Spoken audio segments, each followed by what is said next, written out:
श्री हनुमद्रक्षा स्तोत्रम्। वामे करे वैरिविदं वहन्तं शैलं परे संकलहारटङ्कं ददानमच्छाच सुवर्णवलं भजे ज्वलत्कुण्डलमाञ्जनेयं पद्मरागमणिकुण्डलतविषा पाटलीकृतकपोलमस्तकं दिव्यहेमकदलीवनान्तरे भावयामि पवनानन्दनम् उद्यदादित्यशङ्काश मुदारभुजविक्रमं कन्दर्पकोटिलावण्यं सर्वविद्याविशारदं श्रीरामहृदयानन्दं भक्तकल्पमहीरुहम् अभयं वरदं दुर्भयां कलये मारुतात्मजं वामहस्ते महाक्रच्छ दशाशिखरमर्दनम् उद्यतीषणकोदण्डं हनुमन्तं विचिन्तयेत् स्फटिकाभं स्वर्णकान्तिं द्विभुजं च कृताञ्जलिं कुण्डलद्वय संशोभि मुखाम्भोजं हरिं भजे वामे करे वैरिविदं वहन्तं शैलं परे संकलहारटङ्कं ददानमच्छाच सुवर्णवलं भजे ज्वलत्कुण्डलमाञ्जनेयं पद्मरागमणिकुण्डलतविषा पाटलीकृतकपोलमस्तकं दिव्यहेमकदलीवनान्तरे भावयामि पवनानन्दनम् उद्यदादित्यशङ्काश मुदारभुजविक्रमं कन्दर्पकोटिलावण्यं सर्वविद्याविशारदं श्रीरामहृदयानन्दं भक्तकल्पमहीरुहम् अभयं वरदं दुर्भयां कलये मारुतात्मजं वामहस्ते महाक्रच्छ दशाशिखरमर्दनम् उद्यतीषणकोदण्डं हनुमन्तं विचिन्तयेत् स्फटिकाभं स्वर्णकान्तिं द्विभुजं च कृताञ्जलिं कुण्डलद्वय संशोभि मुखाम्भोजं हरिं भजे वामे करे वैरिविदं वहन्तं शैलं परे संकलहारटङ्कं ददानमच्छाच सुवर्णवलं भजे ज्वलत्कुण्डलमाञ्जनेयं पद्मरागमणिकुण्डलतविषा पाटलीकृतकपोलमस्तकं दिव्यहेमकदलीवनान्तरे भावयामि पवनानन्दनम् उद्यदादित्यशङ्काश मुदारभुजविक्रमं कन्दर्पकोटिलावण्यं सर्वविद्याविशारदं श्रीरामहृदयानन्दं भक्तकल्पमहीरुहम् अभयं वरदं दुर्भयां कलये मारुतात्मजं वामहस्ते महाक्रच्छ दशाशिखरमर्दनम् उद्यतीषणकोदण्डं हनुमन्तं विचिन्तयेत् स्फटिकाभं स्वर्णकान्तिं द्विभुजं च कृताञ्जलिं कुण्डलद्वय संशोभि मुखाम्भोजं हरिं भजे वामे करे वैरिविदं वहन्तं शैलं परे संकलहारटङ्कं ददानमच्छाच सुवर्णवलं भजे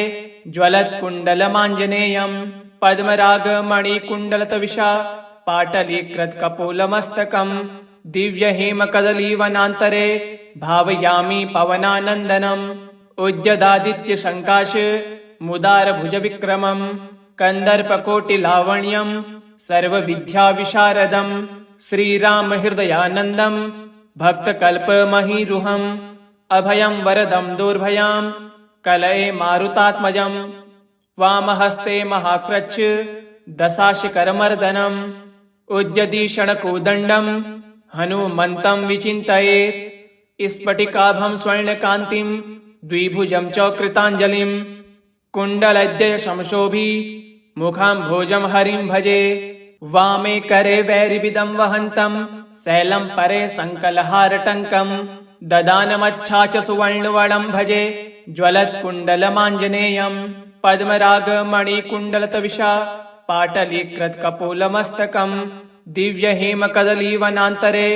भावयामि पवनानन्दनम् उद्यदादित्यशङ्काश मुदारभुजविक्रमं कन्दर्पकोटिलावण्यं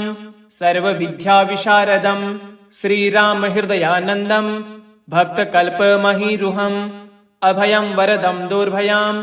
कलये मारुतात्मजं वामहस्ते महाक्रच्छ दशाशिखरमर्दनम् उद्यतीषणकोदण्डं हनुमन्तं विचिन्तयेत् स्फटिकाभं स्वर्णकान्तिं द्विभुजं च कृताञ्जलिं कुण्डलद्वय संशोभि मुखाम्भोजं हरिं भजे वामे करे वैरिविदं वहन्तं शैलं परे संकलहारटङ्कं ददानमच्छा च सुवर्णवणं भजे ज्वलत्कुण्डलमाञ्जनेयं पद्मरागमणिकुण्डलतविषा पाटलीकृतकपोलमस्तकं दिव्यहेमकदलीवनान्तरे भावयामि पवनानन्दनम् उद्यदादित्यशङ्काश मुदारभुजविक्रमं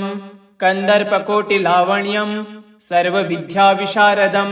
श्रीरामहृदयानन्दं भक्तकल्पमहीरुहम् अभयं वरदं दुर्भयां कलये मारुतात्मजं वामहस्ते महाक्रच्छ दशाशिखरमर्दनम्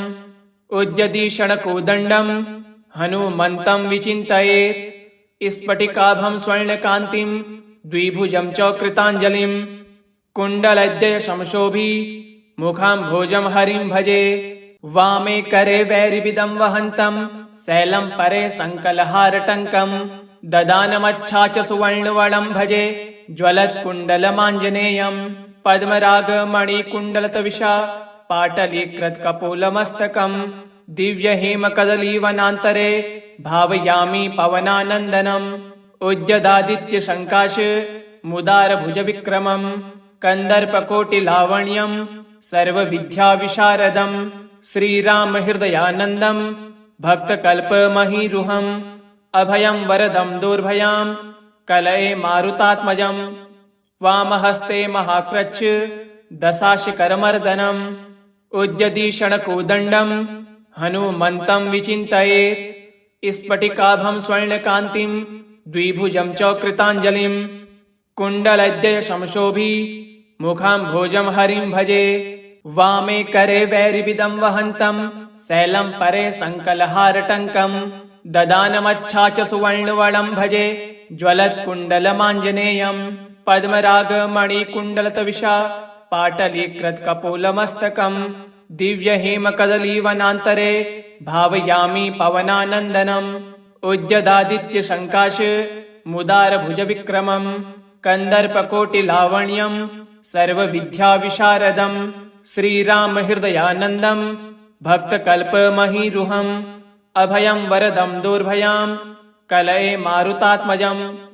वामहस्ते महाक्रच्छ दशाशिखरमर्दनम् उद्यदीषणकोदण्डं हनुमन्तं विचिन्तयेत्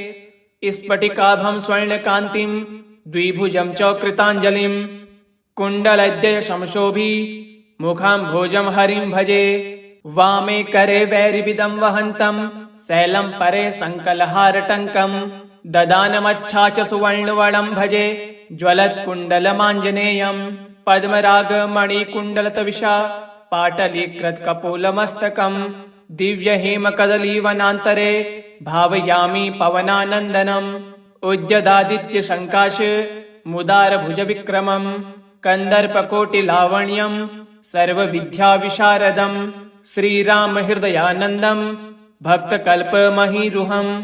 अभयं वरदं दुर्भयां कलये मारुतात्मजं